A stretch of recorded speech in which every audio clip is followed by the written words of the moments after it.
What's cracking, y'all? You are now watching Boo TV. Appreciate you for stopping in. Like, comment, subscribe, hit the bell, stay notified, and let's get into the topic for today.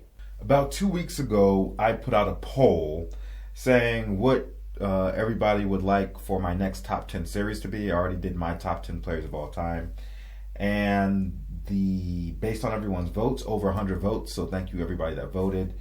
Most people wanted to see me do a top 10 role players of all time. So here we are, and starting out my top 10 list all time in the NBA role players is none other than Steve Kerr. Now, Steve Kerr has had worn multiple hats in his NBA career, right? We all know he was a player. For those of you that don't know, he was also an executive with the Phoenix Suns and management, and I believe at one point was also a general manager after he was a consultant. And then he went on to be the coach of the Golden State Warriors. So all together, in his just NBA career, player, executive, coach, Steve Kerr has 9 championships. But we're only going to talk about the player Steve Kerr, the role player Steve Kerr. We'll jump right into his accolades, awards, and career history before we talk a little bit more about Steve Kerr. So Steve Kerr was a 6'3", about 180-pound point guard. All right, he was drafted out of Arizona, 1988, second round with the 50th overall pick by the Phoenix Suns. Steve Kerr played from 1988 to 2003, and he played for the Phoenix Suns, the Cleveland Cavaliers, the Orlando Magic, most notoriously the Chicago Bulls, the San Antonio Spurs, the Portland Trail Blazers, and then back with the San Antonio Spurs. A lot of people don't know Steve Kerr played for all those different teams. When people think about Kerr, they just think Chicago Bulls and San Antonio Spurs. Like I said, as a player, Steve Kerr has 5 NBA championships. All right, 3 with the Bulls, 2 with the San Antonio Spurs. He's an NBA three-point contest champion in 1997.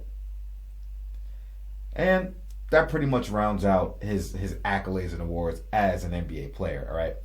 On his career, he has 5,437 points for a 6-point per game average, 1,060 rebounds for a 1.2 rebounds per game average, 1,658 assists for a 1.8 assists per game average. I would also like to note that Steve Kerr is still to this day the all-time NBA leader in field goal percentage, shooting over a 45% clip on his career. So while Steve Kerr played point guard as a role player, he wasn't like a de facto point guard or a traditional point guard in a sense, not even a scoring point guard in a sense, right? You wasn't giving the ball to Steve Kerr to like set people up and make plays like for lack of a better comparison, like Chris Paul or Jason Kidd or Steve Nash. Obviously, he's not on their level, but that wasn't his game. Steve Kerr, he was a 3-point specialist, a 3-point sniper that just played the point guard position. He wasn't handling the rock like that. I mean, the man's highest point per game average was 8.6. The man's highest assist per game average was 3.2. Hell, his highest rebound per game average was 1.6. All right, he was a true definition of role player. Know your role, jabroni, right? Wait, what did Rock used to say? Shut your mouth and know your role, jabroni. That was Steve Kerr, and he was damn good at it. He was damn good at his role. Upon being drafted by the Phoenix Suns, Steve Kerr played 26 games with Phoenix, and before he left that franchise, he set the record for single season 3-point field goal percentage record with the Phoenix Suns, and career with 47% blistering from 3-point land. He went on to play about 4 years with the Cleveland Cavaliers. Nothing really memorable, but he did shoot over 50% in his first season with the Cavaliers. In the 92-93 season, he moved on from Cleveland via trade to the Orlando Magic. Finished off that season with Orlando. Played 47 games with the Magic. And never returned to Orlando after that. And it is then, in the 1993-1994 season, Steve Kerr arrived to the Chicago Bulls. Now, during that time, in 93-94, 94-95, remember, Michael Jordan wasn't there yet. Michael Jordan was not there. But he did shoot in the 94-95 season. Steve Kerr shot a career best 52% from three-point land. Guns blazing. Sniper. Three-point specialist. Now, Jordan did return late in that 94-95 season, and we all know the story behind that and how they lost to the Orlando Magic. Came back, won 3 in a row. Steve Kerr played a total of 5 seasons with the Chicago Bulls, and is there where Steve Kerr won his first 3 championships, right?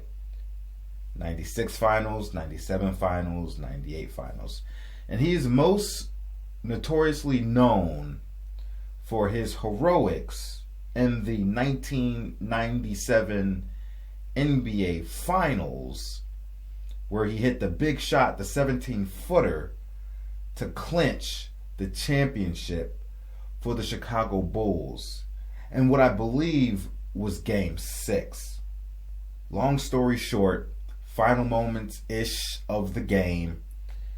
We've all seen it, so I'm not going to describe it in like great detail, but Michael Jordan gets double-teamed. He knew John Stockton was going to try to cheat. Steve Kerr and double Mike late. Pass it out to Kerr. 17-footer. Bang. Chicago Bulls up 2. I pulled some quotes that I would like to share with you guys regarding that moment and everything that happened. Jordan said, "I looked at Steve and said, this is your chance. Because I knew Stockton was going to come over and help. And I'm going to come to you." Steve Kerr told Mike, "I'll be ready. I'll knock it down." Steve Kerr, all the confidence in the world. Game on the line. Championship at your fingertips. Poised, calm, collected, knows his skill set, knows his role, all he has to do. And do it like he's done it a million times in practice. This is what you practice for. Be ready to catch the ball. No fumble fingers. No sweaty palms. No sweaty fingers. In rhythm, like you do in practice. It's automatic. Muscle memory. Touch the ball into your jumper. Shoot. Knocks it down. Clutch. Clutch. Clutch. A big reason what defines these role players is being able to be trusted and ready to go whenever your team needs you. And Steve Kerr was that personified. No question about it. I would like to also share a little funny tidbit that Steve Kerr had to say about that moment. Check this out. There's been some misconceptions about what actually happened. I wanted to clear it up. Kerr, who's now the head coach of the Golden State Warriors, joked 20 years ago. When we called timeout with 25 seconds to go, we went into the huddle and Phil told Michael, he said, "Michael, I want you to take the last shot." And Michael said, "You know, Phil, I don't feel comfortable in these situations, so maybe we ought to go in another direction." Then Scotty came in and said, "You know, Phil, Michael said in his commercial that he's been asked to do this 26 times and he's failed. So why don't we go to Steve?" I remember Steve Kerr saying that story in an interview or something like that. So I wanted to get the quotes and read it to you. I chuckled. I thought it was funny. I didn't think it was cheesy. I thought it was funny. Steve Kerr has a pretty good sense of humor. I'll definitely give him that. Another moment that really doesn't get talked about, and understandably so, because Steve Kerr didn't hit the shot. So, in the following year, in the 98 NBA Finals against Utah, coincidentally, Kerr missed a three-pointer in the final moments of the game. However, sticking with the play, Steve Kerr grabbed his own rebound and made it pass to Jordan, and then Jordan made a very critical three-point play. Hit the free throw. Very critical three-point play, which put the Bulls in the lead for good the rest of the game. That would have been game 2, and they ended up tying the series. And that play, that sticking-to-itness that Steve Kerr displayed, not giving up on the play, but hustling down his own rebound and getting it out to the best option, helped the Bulls tie that series at 1 apiece. And they would go on to eventually win in 6 games and win the franchise's 6th NBA championship, which would be Steve Kerr's 3rd.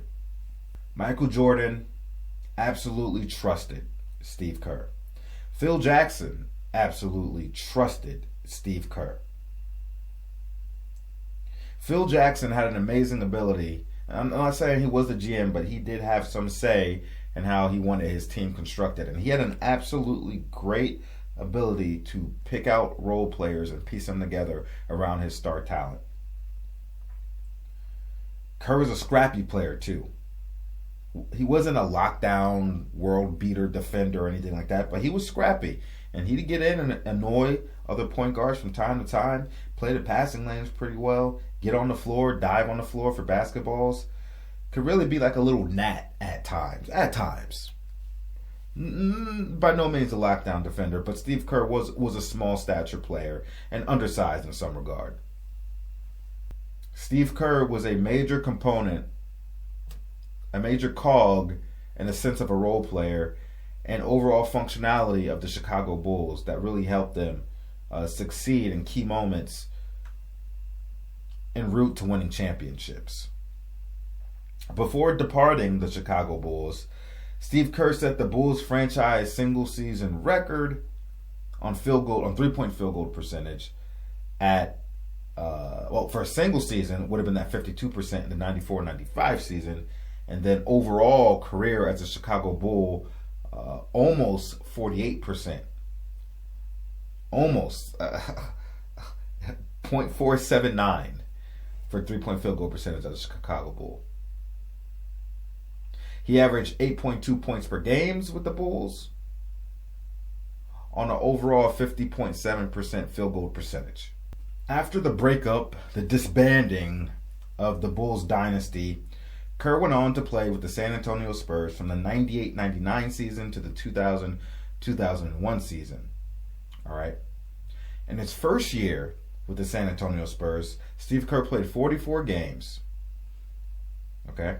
The year after that, he played 32 games, and the year after that, he played 55 games. Now, important to note, his first year with the San Antonio Spurs would be the year they won a championship. So, with that being said, Steve Kerr, to this day, is the only NBA player to win 4 straight NBA titles after 1969. Not bad. Not a bad accomplishment for a role player. All right. After his first tenure with the San Antonio Spurs, he moved on to the Portland Trail Blazers. Not going to talk about it. Nothing really to mention there. And then he would eventually come back to the San Antonio Spurs in the 2002-2003 season, which would be his final season before retiring, where Steve Kerr played 75 games. And I'm sure a lot of people forgot that Steve Kerr had a huge shining moment in the 2002-2003 playoffs. Now remember, this was the year where Kobe and Shaq were looking to four-peat, and the San Antonio Spurs beat them in the second round. All right? So the next round would be the Western Conference Finals, San Antonio Spurs versus Dallas Mavericks. Here we are in Game 7. Spurs are losing. And Steve Kerr catapults. I remember the game. I don't remember all the specific details, but I remember the game. I was in high school. And Steve Kerr just got hot from a three-point. Is it Steve Kerr getting hot, or is it Steve Kerr being Steve Kerr, the sniper that he is?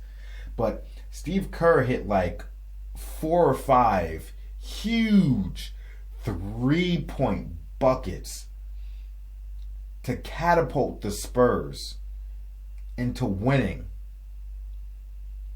the Western Conference Championship in Game 7, and they would then move on to the finals to win the championship.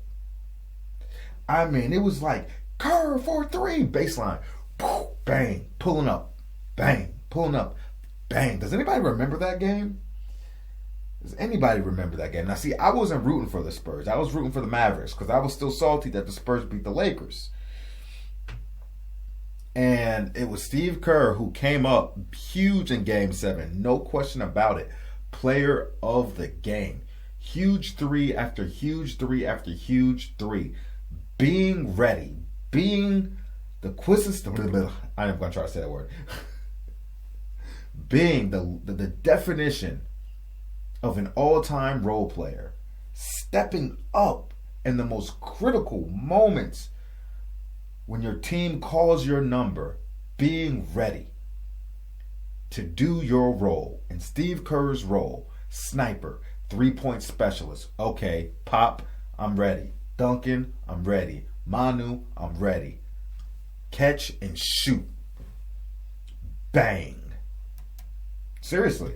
That Steve Kerr was the momentum changer in that game. The tide changed because of Steve Kerr. I tell you. That was a hell of a Western Conference Finals series too. That was a hell of a 7 games. Steve Kerr. When people think role players, NBA role players, Steve Kerr is one of those players that will come to everybody's mind first. You know, he wasn't the most talented role player. You know, wasn't the Swiss Army knife role player. But he knew his job, and he was damn good at it. And organizations that needed a player like that to fit their championship pedigree knew that. Pop knew that. Phil knew that. And you can see how he was very important for each of these organizations in winning titles and being ready to complement their star players. Steve Kerr, ladies and gentlemen, Steve Kerr. Let me know what you think about it. Do you have Steve Kerr somewhere in your top 10 role players of all time? If so, where do you have Steve Kerr ranked? Let me know in the comment section. Y'all know I read these comments as much as I possibly can and love to interact with you all right? Like, comment, subscribe, hit the bell, stay notified, and I catch you on the next one. We out, baby.